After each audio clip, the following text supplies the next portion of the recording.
Okay, follow-up lecture to my first free lecture for small business. Again, pulling for you guys. On this video, we need to look at why it's important to know your numbers. We all have a little extra time on our hands now. It's time to dig deep into those books and get a better understanding, not only when we should stay open and when we should close in a time of loss, a time where revenue's really down and we got things going on like this pandemic and the shutdown. So if you're an essential business and you're still open, really if you're any business, regardless of time, hopefully you can use this video to give a little guidance. It's very, very tempting just to kind of, just run your business and not look at the numbers. But if you're an owner, you got to own the numbers.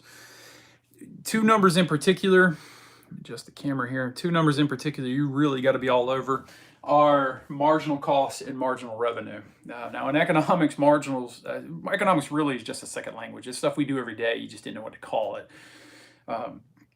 Marginal, I want you to think next. The next product I produce, the next customer through the door that I serve, that means marginal. So your next person, your next unit of output.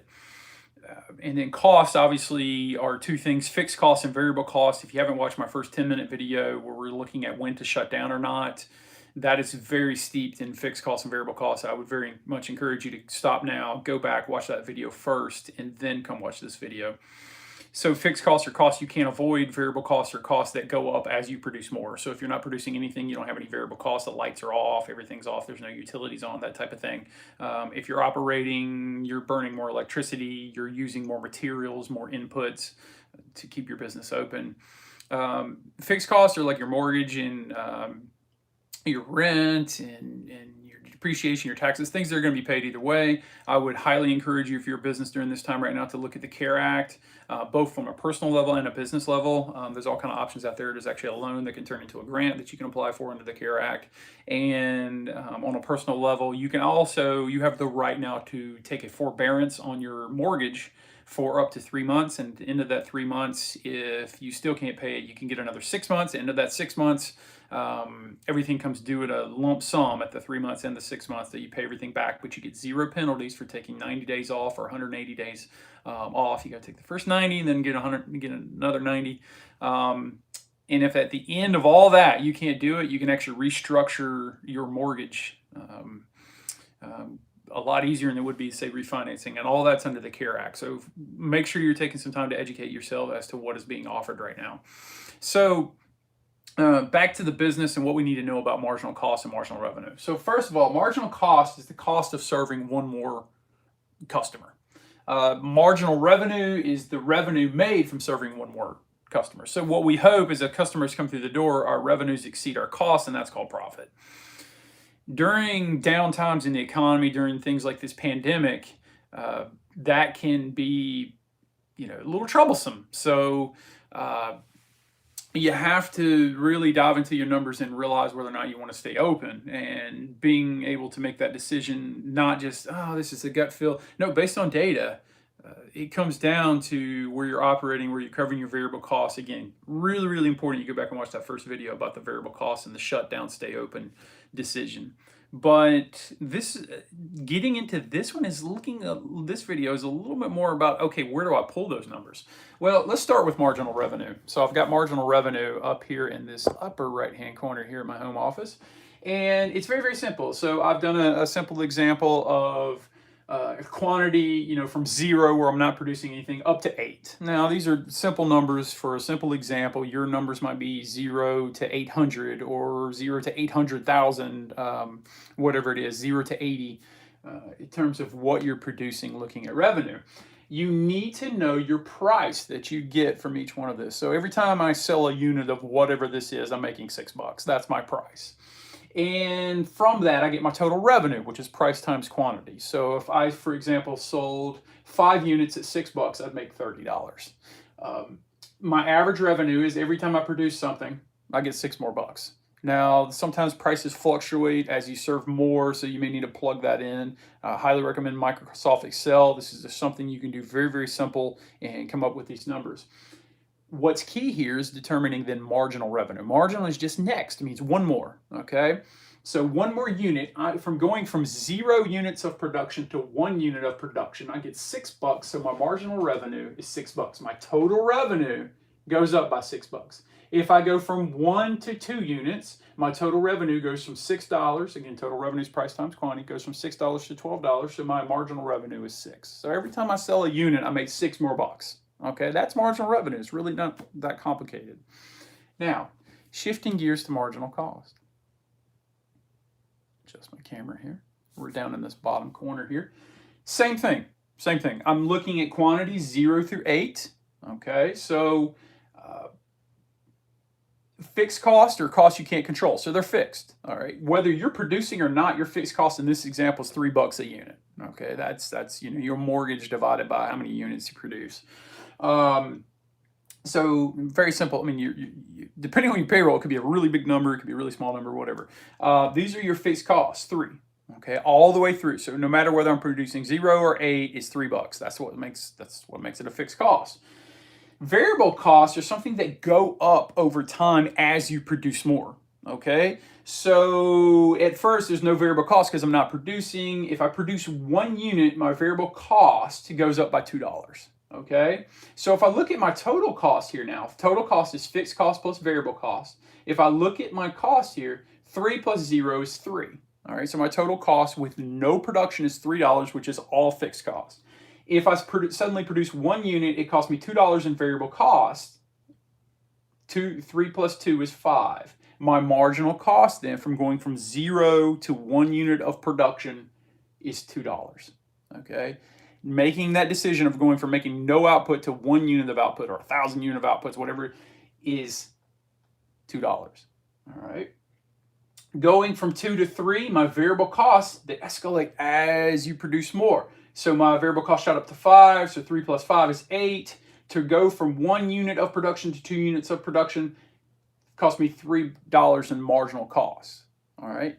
So the mechanics of this, okay, going from 2 to 3, I went from 8 to 12, 4 is my marginal cost. Going from, say, 3 to 4 units is $5 in marginal cost. Basically, all I'm doing then is trying to get the total cost and then seeing, okay, going from 3 to 4 units, going from 3 to 4 units, it raised my total cost from 12 to 17. So that's a $5 marginal cost. Now, what you start doing is you start measuring this up against your marginal revenue, which we did in the first sheet. So you can do all this in one simple spreadsheet in Excel if you can wrap your mind around what your costs are, your marginal costs. Every time a customer walks in, it costs me this.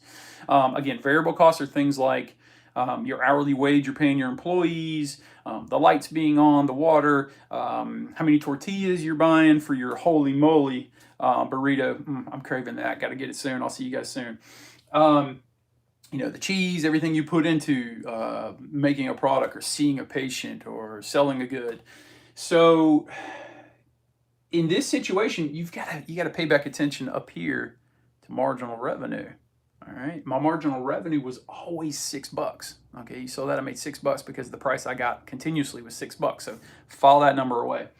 You always want to operate where marginal revenue equals marginal cost. All right, so look at these marginal costs and you find $6 on your spreadsheet here, and you see that came when I went from 4 to 5 units. So the maximum that you want to produce here is no more than 5 units.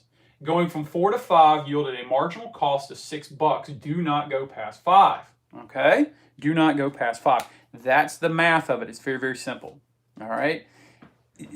These tables can get really, really complicated if you're a company where you're dealing with 3,000 units of output or whatever. But you can still do the same thing. I don't care if you're making burritos, seeing patients, whatever, cutting lawns, whatever it is, this applies. Always operate where marginal cost equals marginal revenue. And again, in the first video, as we said, the shutdown decision comes on whether or not you're covering your variable cost. So let me shift to that.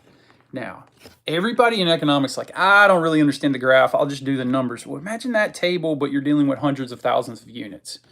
It's really, really difficult. Microsoft Excel can put it on a graph for you, though. Everything in these categories, plus more, can be thrown into a graph. So what I have here, let me see a little bit of glare from the skylight. Let me see if I can get a little bit closer so maybe you can see it a little better.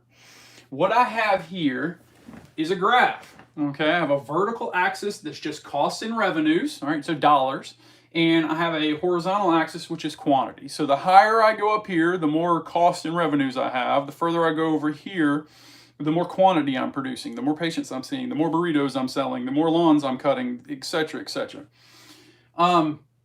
What you will see is that your marginal costs go up over time, and in general, your marginal revenues decrease over time. Now, in this example I gave over here with marginal revenue, it's actually an example from the agricultural sector where your marginal revenues are constant. So if you buy like a gallon of milk from Iowa, it's the same as buying a gallon of milk from Georgia. Those are flat. So in real world terms, as you produce more things, as like, like Chipotle and Moe's make more burritos, okay? By the way, go to Holy Moly, don't go to Chipotle or Moe's. As they make more burritos, the cost of burritos for the consumer, the price actually drops because they're less scarce. You have to be competitive and sell your burritos for a lower price. So generally speaking, marginal revenue tails off. It starts out, higher and goes lower. Marginal cost tends to, in real world, it looks like a Nike swoosh, but in this example, I just put, costs tend to escalate over time. Where you want to operate is where marginal cost equals marginal demand. They're actually proxies for supply and demand. So that would be your equilibrium. So you would operate in this example that I gave over here, where a quantity equals 5 and that price is 6. Okay, that's real market data. You can pull it for, I don't care, whatever business you're doing. We learned that down here because we want to go all the way up to 5 because that's where our marginal cost equals our marginal revenue. That's where you want to operate. Now, listen, I usually have 3-4 weeks to make this very clear to my students, okay? And we're trying to do this in 2 10-minute videos. And I'm already over 10 here. So let's say less than 30 minutes we're trying to do this. What is happening right now is your marginal revenue is retreating, okay?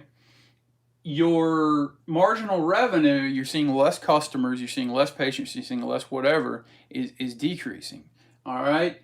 You have to find ways to pull this marginal cost back down too. You have to decrease it too, bring it down on the dollar scale, all right? How you can do that, fixed costs, you can't really help. Okay, you can look at the CARE Act and see if it can help you with your rent or your mortgage or that type of thing, and that can lower your costs. You certainly don't need to be burning every light in the building right now, or doing extracurricular type stuff with your equipment. You need to lower your costs. If you're an employer, I would highly recommend you look at the number of hours and the number of employees you have right now. There's so many good programs out there to help people with furlough. Furlough is basically you let an employee go temporarily. Their job will be there when they get back. They still have the benefits, but they can collect unemployment right now, which is a bridge for you and them, the employer and them. So if your revenue's moving down, okay, we're operating at a loss. Well, how do we know we're making a profit here? This is just a graphical representation of all the numbers I've given you here and on the first video. Revenue is price times quantity. So it's this box. It's this geographic area here. Okay, it's this area. All right. Price is 6, quantity's 5. This is my revenue. Where you're like, well, where's my cost? Well, your costs come in right here.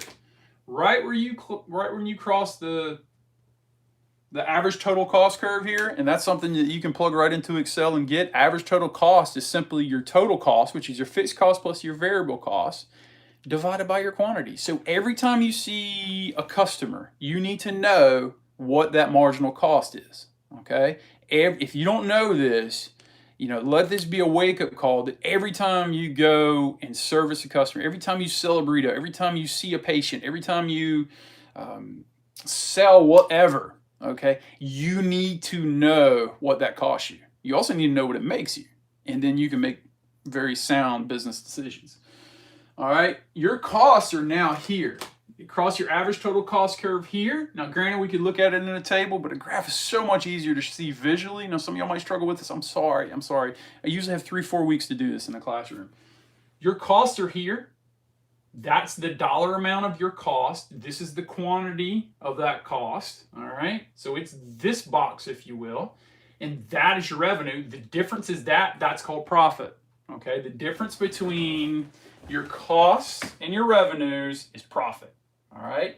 Now, in times where we have economic struggle, our marginal revenue tends to retreat, and now this is my revenue. Okay, this is my revenue right here. I'm getting a lower price, I'm getting a lower quantity, okay? And it's just retreated to here. Here's my revenue, but here's my cost, or excuse me, my variable cost. I'm losing money. That right there is loss, okay?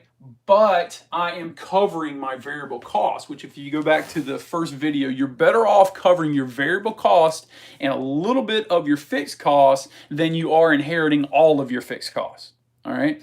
You want to go with the smaller loss. So where do you operate? In profit and in loss, you always want to operate where marginal cost equals marginal revenue. That's why you've got to get a handle on these numbers, okay?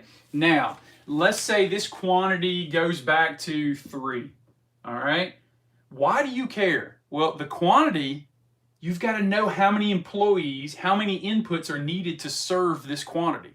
So if you're used to operating over here, you needed, 10 staff members, all right? But if you have a handle on your numbers, you know your quantity is back here. You need to be looking at data, and we have enough of a, data coming in that we have a couple weeks of this, not even a week into the shutdown, but we've had a few weeks of the pandemic. All right, so you know your quantity has retreated to here. You don't need the same amount of employees. You don't need the same amount of inputs to produce for that quantity. Save your business. You can furlough your staff. They can get benefits from you. They can get paid by the government, and your business has a higher chance of surviving, okay? All of this starts by knowing your numbers. Everybody's like, yeah, I'm just going to say and spray and pray, all right? You need numbers right now. Trust me, God wants you to be educated on this stuff. All right. So you got a quantity of 5, now you move a quantity of 3, but you're covering your variable cost. So if you cover your variable cost, which is the cost of operating, plus a little bit of your fixed cost, remember your fixed costs are, say, this, and if you can cover that much of it, then you only have to pay that, okay? If you can cover a part of your fixed cost, you got to pay fixed costs either way. That's rent. That's rent for your business. That's mortgage, whatever it is. If you can cover some of your fixed costs and all of your variable costs, then yeah, your loss goes from being this to that. All right? This to that. So keep operating if you can cover your variable costs. But what if you can't cover your variable costs? What if your marginal revenues retreat to here? Okay, this is now your revenue. Go up to your total costs. That is your costs. Okay, but this much of it is variable costs. So if this is fixed cost, this is variable cost, and it's getting a little tough to follow here. But if you can't cover your variable cost, that means every client you serve, every customer you see, every patient you see, your loss goes from being this to a little bit like that, okay? So you're losing more and more money. Every time you produce, the hole gets bigger. And again, if you find yourself in a hole, put down the shovel. All right, so what are some tips here? Number 1, know your numbers. You can break this down, and right now it's a little bit of guesswork. He's like, I don't know what my revenues are going to be right now because it's so uneven. Well, just lower them significantly on the back of an envelope. Give it your best guess. You know your business better than anyone else, owners. All right, figure out that marginal revenue. Figure out that marginal cost. You don't have to graph it. I'll be happy to help you. You reach out to me. Okay. I'm teaching econ, homeschooling. Lord have mercy knows I need a distraction. Okay. Your quantity, again, is the number of customers seen, the number of sandwiches sold, etc. But your tips here are know your numbers, okay? Know your numbers, and, all right, minimize your variable costs. Minimize your variable costs. Turn off the lights you don't need. Turn off the services you don't need, all right? It's time to get down to bare bones. Make sure your staffing, this is the biggest thing, okay? Make sure your staffing levels reflect the quantity you're serving. You don't need as many employees selling 5 units as you do 3, okay? Normally everybody will be like, oh, you're just a heartless economist. Right now, the CARE Act, okay, is offering some expanded unemployment benefits, all right? You really need to look into it. This is about the survival of your business. Okay, you could not lay people off and your business is going to last not very much longer, okay? Or you can make a plan, you can furlough, you can keep them on benefits, let the unemployment insurance pay them for a little while, and your business survives. And on furlough, those employees come back when all this crap's over. All right? They'll have jobs to come back to. So find a way to survive. Let me know if I can help you. God bless you.